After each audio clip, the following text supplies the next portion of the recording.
प्रहलाद जी कहते हैं परमात्मा तो सर्वव्यापी है, मेरा नारायण तो सबके हृदय में वास करता है। मेरा परमात्मा आप में भी है, मुझ में भी है, और इस माइक में भी है, इस खम्भे में भी है, इस वृक्ष में भी है। जो ये सृष्टि चल रही है सब में परमात्मा है, सब में परमात्मा व्याप्त है। जैसे ही प्रहलाद ने कहा कि इस खम्भे में परमात्मा है, दौड़ पड़ता है। जैसे ही परमात्मा कहा कि इस खम्भे में भी है, दौड़ पड़ता है और खम्भे में तलवार का प्रहार करता है। मेरे प्रभु उस खम्भे से बाहर निकालते हो और नरसिंह भगवान बीच में से फट जाता है, दो टुकड़े हो गए, दहाड़ते हुए प्रभु आ जाते हैं। बोल भक्त वत्सल भगवान की जय हो। इतनी जोर से हुंकार भरी नरसिंह भगवान ने कि सभी वहीं को खड़े खड़े रहकर कांपने लगे। नरसिंह भगवान हुंकार भरते हुए आते हैं, उस दुष्ट को पकड़ लिया, पकड़ के उससे युद्ध करने लगे, उससे लड़ने लगे। जैसी ही सायं बेला आई, सायं बेला आई, हिरण्यकश्यप को पकड़ लिया, पकड़कर अपनी जंगा पर बिठा लिया, जंगा पर बिठा लिया। तो ये हंसने लगा, किलकारी भर गहरे, आप मुझे नहीं मार सकते हो, मेरे लिए विधाता ने वरदान दिया, तुम मुझे नहीं मार सकते। नरसिंह भगवान कहते हैं बोल तेरे क्या वरदान है? बोले मेरे लिए न दिन में मार सकते हो, न रात में मार सकते हो। भगवान ने कहा देख मूर्ख, अभी कौन सी बेला चल रही है, न भी सूर्य उदय में है न अस्त में है, ये सायं बेला गौदूली बेला है। अरे फिर भी आप मुझे नहीं मार सकते हो, मैंने और भी वरदान लिए, न अस्त्र से मरूंगा न शस्त्र से मरूंगा। भगवान ने कहा तेरे लिए अस्त्र शस्त्र से नहीं मारूंगा, मैं अपने नाखून से ही तेरा हृदय का विदीर्ण कर दूंगा। बोल भक्त वत्सल भगवान की। कहा फिर भी आप मुझे नहीं मार सकते हो, मैंने और भी वरदान लिए। बोल तूने कौन से वरदान लिए? मैंने घर में न मरूं न बाहर मरूं। देख मूर्ख, इस समय तू डेरी पे है और मेरी जंगाओं पर लेटा है तू, फिर भी आप मुझे नहीं मार सकते, मैंने और भी वरदान लिए। बोल वो भी वरदान तेरे पूरे करूंगा। भगवान ने कहा ये दुष्ट कहता है मेरे लिए वरदान है कि 12 महीनों में नहीं मरूंगा। भगवान ने कहा मैंने वो भी व्यवस्था कर ली। हाँ, मैंने एक पुरुषोत्तम का महीना अलग से तैयार किया है तेरे लिए। अच्छा 13 महीने भी होते हैं, पहले बता देते ना तो मैं 13 महीने का वरदान लेता। भगवान बोले मैं 14 बना देता। बोल भक्त वत्सल भगवान की जय हो। फिर भी आप मुझे नहीं मार सकती हो, क्यों? मेरे लिए वरदान है कि विधाता की बनाई हुई सृष्टि में कोई मुझे ना मार पाए। भगवान ने करे मूर्ख, विधाता को मैं बनाता हूँ, ब्रह्मा को मैं बनाता हूँ, ब्रह्मा मुझे नहीं बनाता है। बोल भक्त वत्सल भगवान की जय हो। भगवान ने अपने नाखूनों का जैसे ही उसके हृदय पे प्रहार किया, बीच में से फाड़ डाला, उसके लिए चीर लिया, आतड़िये निकाल के भगवान ने अपने गले में पहन ली।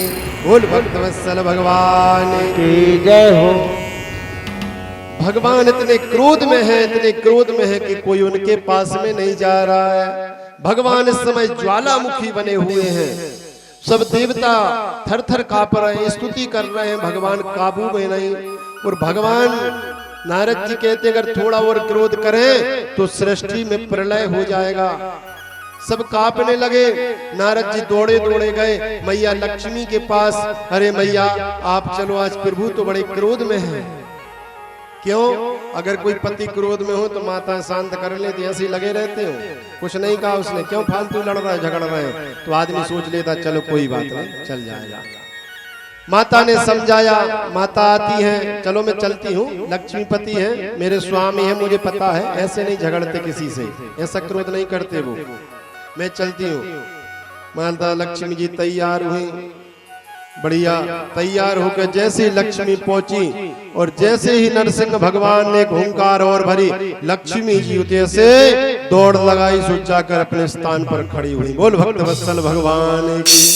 नारद जी पीछे पीछे, अरे भैया कहाँ जा रहे? अरे हमारा पति मति नहीं है, वो तो आधा सिंदूर आधा मनुष्य का रूप धरे, हमारा पति नहीं है। मैया घबरा गई, पसीना पसीना हो गई। मैया ने जाकर साकेत धाम में सांस ली।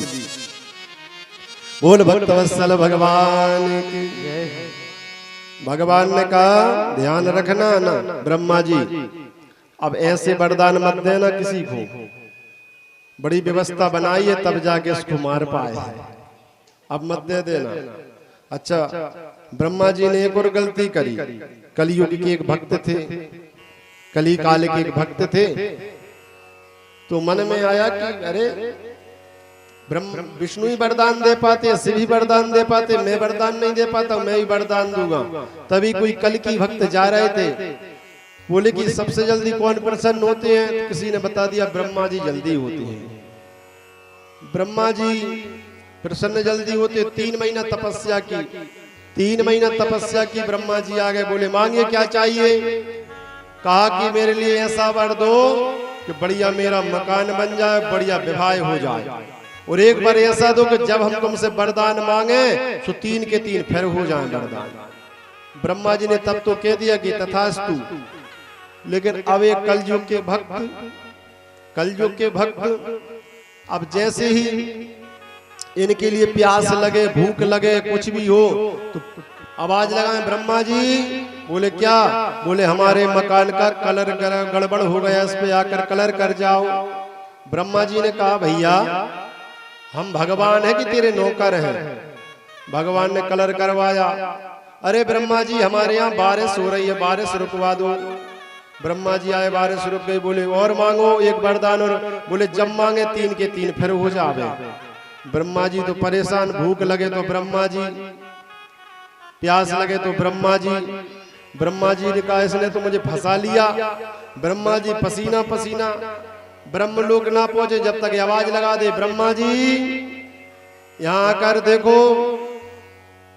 ब्रह्मा जी तो नौकर बन गए। एक दिन ब्रह्मा जी पसीना पसीना होते चले जा रहे हैं।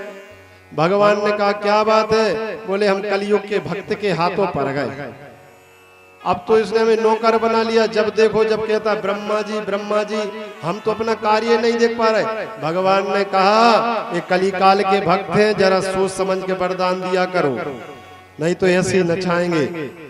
कहा आप क्या करें? बोले हम जाते हैं सरस्वती से निवेदन करते हैं, जाके कंठ में बैठ जाएंगे। जैसी सरस्वती कंठ में बैठी, आवाज लगाई ब्रह्मा जी। बोले बोलो मुझे भक्ति दे दो, मुक्ति दे दो, प्रभु की चरण भक्ति लो, मुक्ति लो, जो लेने बोलो भैया मेरा पीछा छोड़ दो अकेले। ब्रह्मा जी वरदान देकर चलेगा। बोल भक्त वत्सल भगवान की।